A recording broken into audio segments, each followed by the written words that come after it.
just chattering right now. Shout out to everybody that's joining me tonight. I appreciate you. Much love, as always. Well, it's 8 o'clock on the head. You are live with the Revelations of Ray, and tonight I'm preaching patience. Patience is a virtue. And to all my parents out there, I know you got to understand what I'm talking about. I want to just say that patience is one of the strongest characteristics you can develop in yourself. And as always, I got some stories, personal stories about how I've had to practice patience along with my wife. And I'll just give you 2 examples about our kids and then get back into the importance of having patience with all people. And keep in mind that patience does not equal procrastination. I don't want you to get it twisted. Being patient does not mean don't do nothing or procrastinate. It's not one and the same. So, but anyway, potty training.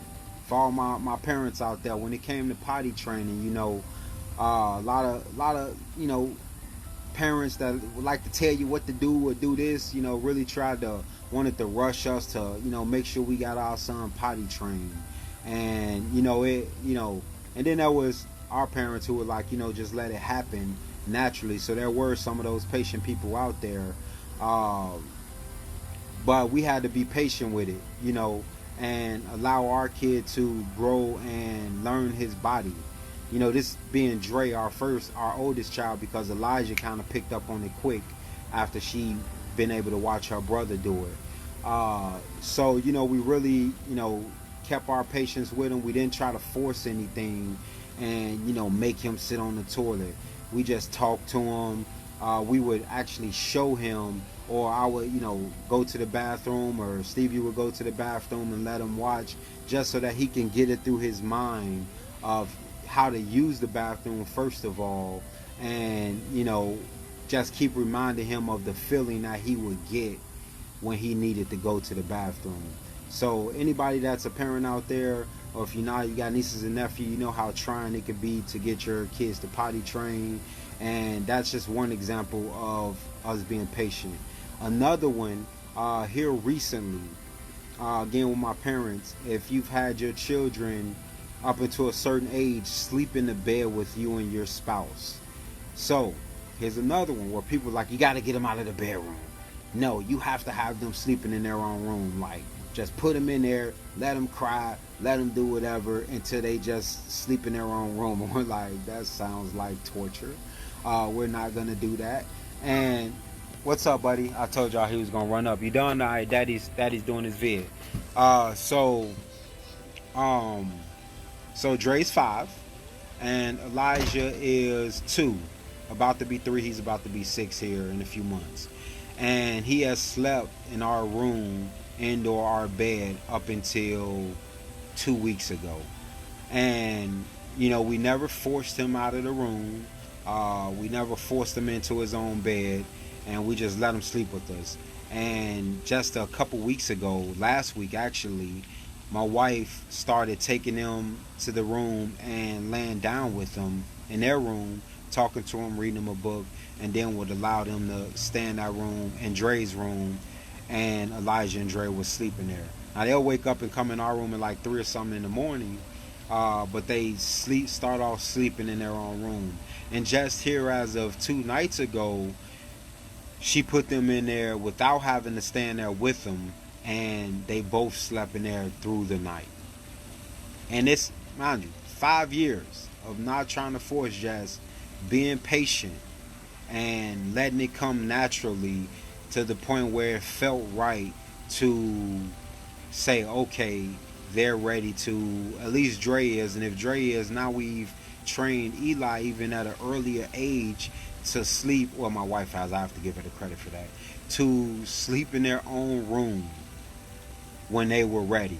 And now it's not a fuss or a fight, they just do it. Like, it's so much more easier. Like, it is, like, I was like, wow, like, I'm like want to rub her feet, kiss her, like, how the hell did you do it? But it was like so much easier not to force their hand in doing so. And that is a clear example of patience. 5 years, 10,000 hours. You know what I'm saying? So that is a clear example of being very patient, because let me tell you, it is not easy sleeping in the bed, even though we got a king size bed, with two other kids that spread eagle, do whatever the hell they want to do. They all over the bed. One minute they by your head, next minute they by your feet. So it's, and you have to be very cautious, which makes your sleep a lot lighter, because you don't want to roll over on them. You don't want to knock them off the bed. Like, we like to sleep wild too. So, but we had to be very patient and not force something on our children that they probably weren't ready for, and allowed it to happen to them naturally. And that's despite what other people, parents, non-parents, were trying to convince us that we needed to do. We just went with our own gut instincts and gut feelings and remained patient in that manner. And going off of that point into adult life and dealing with other adults, whether you in the work field, whether you own your own business and you have to deal with customers, you need to treat people with the patience of children, especially if you're in a leadership position and you're a coach or a manager at work. And again, it doesn't mean don't hold people accountable, or hold them accountable for the responsibilities that they have at work. But sometimes you need to be as diligent with other human beings and demonstrate the same type of patience that you will with a child. Because some people are just slow learners, is the nicest way I can put it. It's the best way I can put it. Like, not everybody catches on to things the way that you may catch on to things. Not everybody sees the vision the way you see the vision. So you have to exercise an extreme amount of patience. And it takes a very, strong person to exercise patience. Some people are short with folks and they ain't got time to deal with it. It's like 1-2 strikes, you out. But you could lose somebody that could potentially down the road be good for you, whether that's in business, work, friendship, whatever. Like, you have to exercise some level of patience. Now you have to be smart about it and be able to decipher when somebody's just full of manure, because people are like that too, where they just want to bullshit their way through life. There's no way around it. Like, it's like, you can't help those type of people. But in demonstrating patience, you can dig through and cipher out those type of people and really get to the core folks that you want to deal with and be involved with and have involved with your life and your business. But that takes patience. Like, giving up on people now there's some standards and things that you carry that are signs that are like, okay, I can't deal with this, or I'm not dealing with this at all. Like, you just way over there in left field and I'm trying to keep it centered, but when you recognize some potential in people, like, to see the full potential of a person, you have to carry patience or have patience in order to nurture that potential and bring it out of someone. And again, you have to be able to see through bullshit too, because you don't want your time wasted. But it's inevitable that sometime will be wasted when you exercise an extreme amount of patience with people. But just keeping in mind that folks are like children out here sometimes. You don't know what their upbringing is.